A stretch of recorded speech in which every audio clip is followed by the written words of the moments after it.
Hey everybody, what's up and welcome back to today's video guys. And today guys, I'm going to go and be showing you how to use Chase Mobile. This is a very simple thing to do, so make sure to watch this quick and easy video to the very end and follow my steps correctly so you can make sure this works the same for you and you can do this yourself. But yeah guys, let's get straight into it. So the first thing we can do is open up the Chase Bank official website. So if you prefer, you can go ahead and create your account that you're going to go and be using right here directly on the website, on the chase.com website.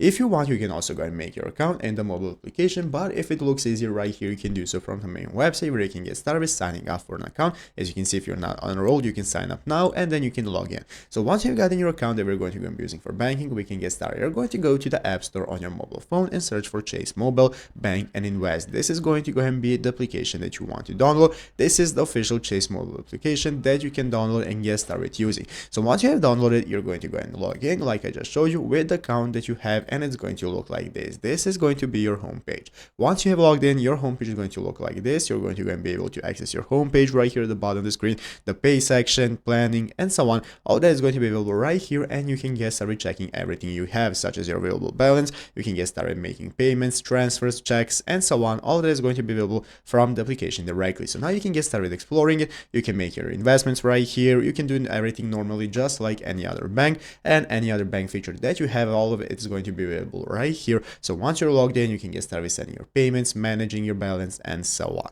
So I hope this video was helpful. If it was, make sure to leave a like and subscribe to the channel. So thanks for watching, take care, and bye.